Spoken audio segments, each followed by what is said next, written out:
Assalamualaikum warahmatullahi wabarakatuh. Salam sejahtera bagi kita semua. Pada kesempatan hari ini, kita akan melakukan wawancara di SMA Negeri 64 Jakarta. Wawancara ini dilakukan untuk memenuhi tugas evolusi yang diampu oleh Bapak Mas Hudi Alamsyah, MPD. Berikut adalah wawancara yang kita lakukan. Ya Bu, menurut Ibu, apa yang Ibu ketahui tentang teori evolusi? Kalau secara umum gitu ya, belum menurut pendapat ya. Kalau teori evolusi itu adalah perubahan pada makhluk hidup, tapi memakan waktu yang lama gitu. Jangka waktu perubahan yang terjadi pada makhluk hidup ini berlangsungnya lama, seperti itu. Ya. Kemudian pertanyaan kedua, apa yang Ibu ketahui tentang Lamarck, Darwin, atau seleksi alam mungkin? Nah, itu merupakan tokoh-tokohnya ya di dalam teori evolusi ya. Jadi kalau Lamarck itu yang tinggi jerapah itu ya, yang dalam memperoleh makanan ya, seperti itu. Kalau Darwin lebih kepada burung-burung di Kepulauan Galapagos ya, dan seleksi alam itu terkait dengan kebertahanan mereka di alam gitu ya. Jadi diseleksi sendiri oleh alam siapa yang kemudian bertahan hidup di alam, maka itu yang kemudian ada sampai saat ini. Kalau tidak bisa bertahan, tidak bisa ikut seleksi alam, berarti punah. Seperti itu. Ya, kemudian Bu, adakah keuntungannya jika kita mempelajari teori evolusi? Pastinya ada ya, jadinya siswa jadi mengerti bahwa makhluk hidup yang ada saat ini adalah makhluk hidup yang berhasil ya di dalam seleksi alam. Seperti itu. Kemudian Bu, pertanyaan keempat, apa yang Ibu ketahui tentang manusia purba? Manusia purba sebenarnya kan manusia yang pertama kali diciptakan itu kan Nabi Adam. Tapi kemudian di belahan bumi lainnya itu muncul yang kemudian namanya manusia purba, seperti itu ya.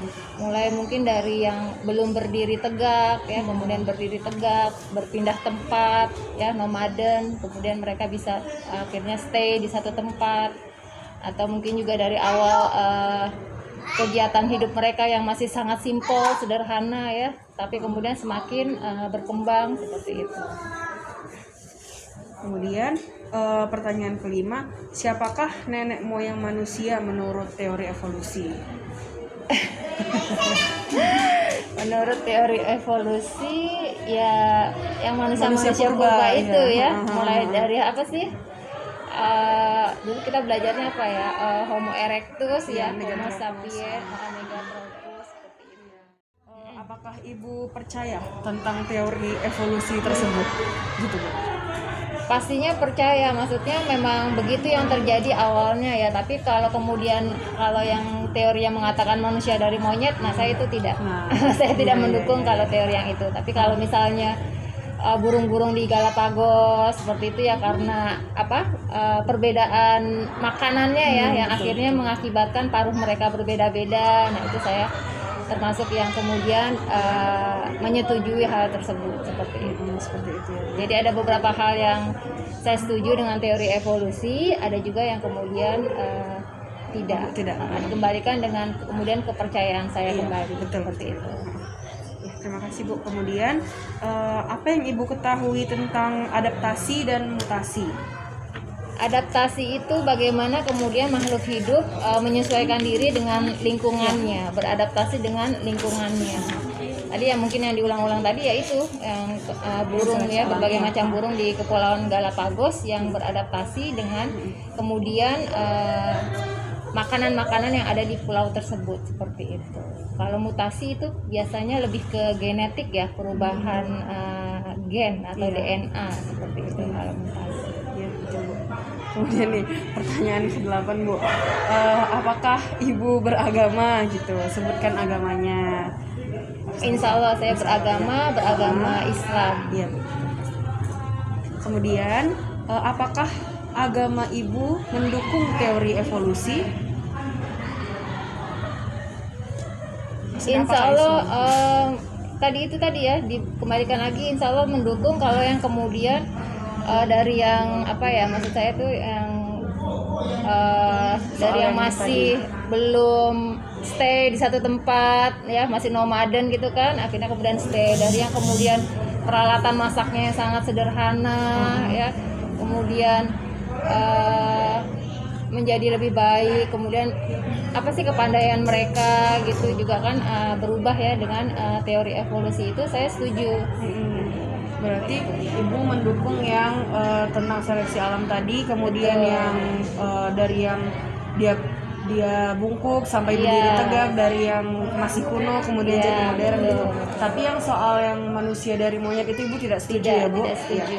Ya karena itu sudah berbeda genetiknya ya. Betul. Ya. Kemudian Bu, pertanyaan ke-10 ini, siapa manusia pertama menurut ibu?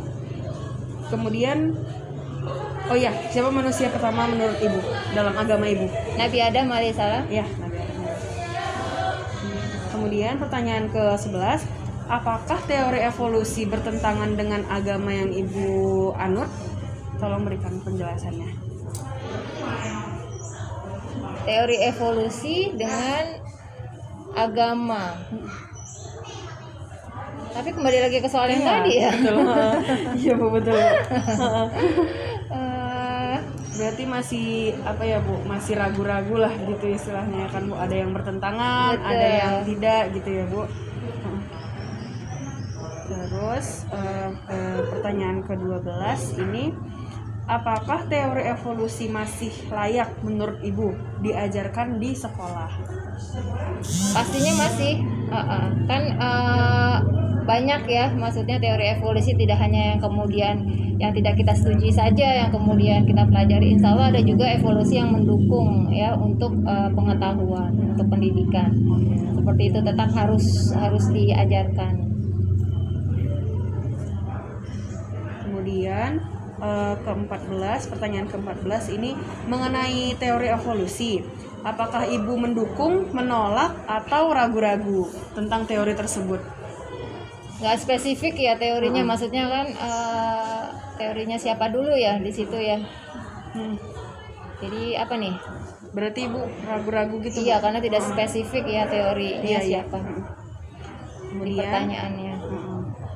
Pertanyaan ke-15 itu, menurut ibu mengapa teori evolusi khususnya mengenai evolusi pada manusia itu masih dipelajari sampai sekarang?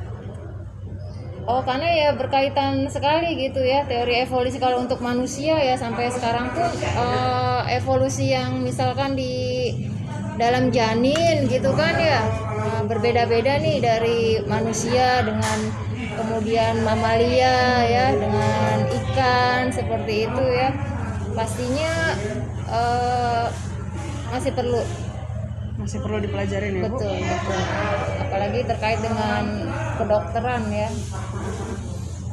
Kemudian Bu, ke-16 ini, apakah boleh jika kita menjelaskan suatu ilmu atau teori kepada orang lain atau peserta didik tetapi bertentangan dengan agama yang kita anut? Maksudnya kita menjelaskan tapi dia bertentangan nih dengan agama kita gitu Bu.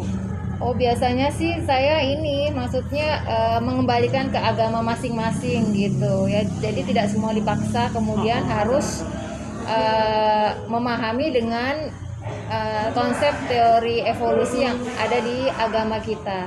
Dulu kan saya sering nyetelnya itu pembelajaran itu menggunakan video dari Harun Yahya. Nah, di dalam video Harun Yahya itu kan terkait ada ayat-ayat Al-Qur'annya ya. Dia menggunakan ayat-ayat Al-Qur'an terkait dengan teori evolusi seperti itu. Nah, di saat pembelajaran itu ya saya kemudian menjelaskan ke anak-anak untuk yang beragama apapun jangan dilihat kemudian dari ayat-ayat Al-Qur'an yang ada di video ini. Silakan kalian kemudian bisa mengeksplor lagi dari kitabnya masing-masing seperti itu. Ibu dapatnya videonya ya seperti ini gitu, tapi ibu tidak memaksakan kemudian kalian harus percaya dengan ayat-ayat Al-Qur'an yang ada di video tersebut. Kemudian nih yang terakhir nih Bu, bagaimana cara ibu menjelaskan teori evolusi kepada peserta didik? Nah, itu yang tadi berarti ya Bu melalui video ya Bu. Kemudian ada lagi Bu mungkin? PPT ya, kemudian Biasanya dengan saya belajar itu dengan games pakai Kahoot. Oh iya, Kahoot. Iya, Gitu. iya, Saya iya. pakai games Kahoot seperti itu. Sekian wawancara kami mengenai evolusi di SMA Negeri 64 Jakarta. Semoga hasilnya dapat diterima dengan baik. Kurang lebihnya mohon maaf. Sekian dan terima kasih.